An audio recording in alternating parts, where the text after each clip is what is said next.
Stories in today's video. 1. Update. My 27F boyfriend 28M is obsessed with my ex 27M. 2. 5-year update. Meet 44M with my sister 50F, 44 years duration. Got a painful message from her regarding my professional behavior as a substitute K-12 teacher and don't know how to respond. Long 3. Update. My 24F boyfriend 26M has a long-time female friend who's clearly into him and I don't know what I should do. Original. After my last post, I tried to take the advice in the comments and suggested couples counseling and I asked my boyfriend to cut off my ex, but he got angry at me again. He claimed I was the one who needed therapy because I had jealousy issues, and that my ex was one of his good buddies and I couldn't dictate who he was friends with. Then a week later he had another hangout with my ex and his friends where he proceeded to very loudly tell them how I was so insecure, and I was trying to tell him who he could speak to. My ex and Luke had to tell him to stop, which he didn't like at all. I should have just broken up with him at this point, but I was stupid and still clinging to the hope of my boyfriend going back to how he was. After this happened, my boyfriend was constantly making jabs at my ex and Luke, but then he would still contact them and pretend to be friends with them. Then, he became super interested in what my ex life was like with my ex. He was constantly asking me who was better between the two of them and he would ask me if I had done this or that with my ex. I kept telling him I didn't want to talk about it and to stop asking me.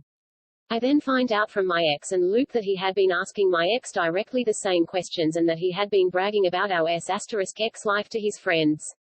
My ex said he was telling me because my boyfriend made a comment about loaning me to my ex if he ever felt like recreating old times. That was the final straw for me, and I broke up with him and moved out. My now ex-boyfriend didn't take the breakup well and he went on a smear campaign. He even contacted my family and my ex's family to tell them we were apparently having an affair and that he had no choice but to break up with me. It's been almost a month since we broke up and he keeps getting new numbers to text and call me.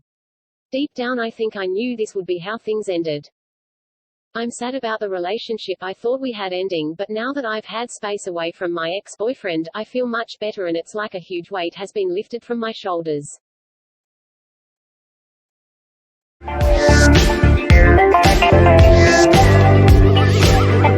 The front page Ask Reddit thread inspired me to follow up here.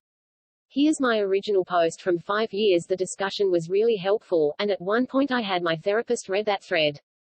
Thanks to everyone who chimed in. Since that post, I have not been in contact with my sister, except for incidentally at a few family events, where we had minimal interaction.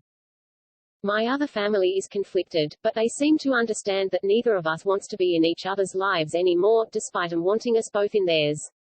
I've worked on this issue specifically in therapy, which has helped me develop some insight into those messages.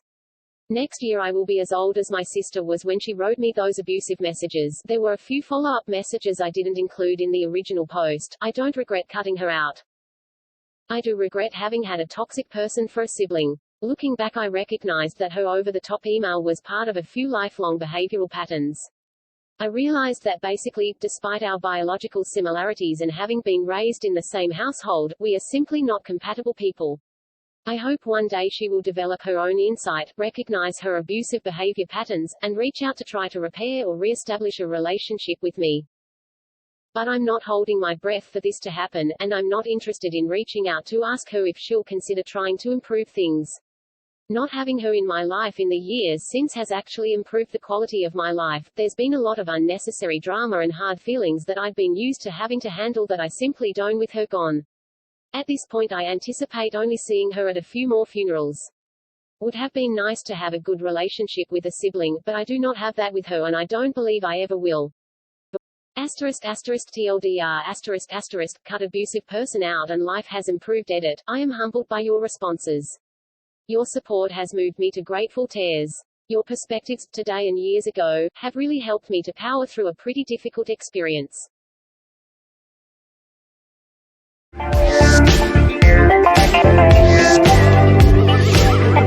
After reading the comments I decided to just bring it up with him without telling him what I want him to do, to avoid sounding controlling. I sat him down and told him that some of the stuff that she says really makes me uncomfortable.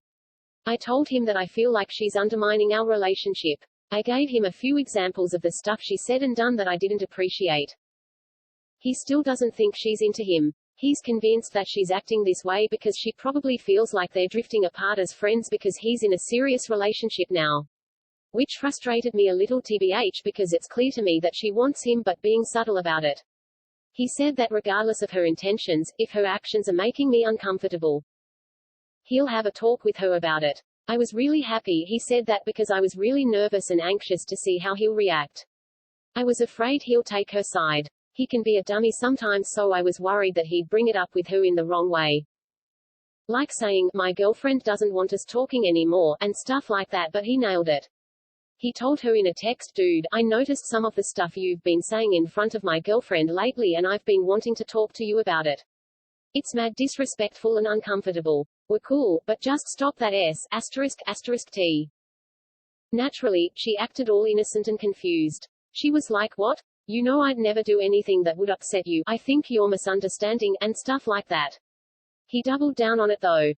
I could tell he felt somewhat guilty telling her off like that, and I don't know if he's convinced that she's trying to undermine our relationship or not, but I'm so glad that he had my back in this. I'm honestly kinda glad this whole thing happened. It gave me a better idea of what kind of man he really is. He even said he'll stop hanging out with her alone if it makes me feel uncomfortable. He was also, low-key mad at me for waiting this long to tell him I was uncomfortable around her. Safe to say that the best possible outcome happened. He really put her in her place, and NGL, it made me feel real good. All I could think of was, I won. LMAO. Thanks to everyone for encouraging me to tell him, because even though I knew that's what I should have done, I was still scared to do it for some reason. I even thought about potentially just avoiding her for good. Which sounds ridiculous now that I think about it, because I shouldn't have to hide from her. I guess I'm just not good at confrontations. Thanks for the helpful advice, everyone. TLDR, I told my boyfriend that his friend's actions were making me uncomfortable because she's clearly into him and she's undermining our relationship. He let her know that she has to stop and totally had my back during the whole thing. All in all, everything turned out pretty great. Great.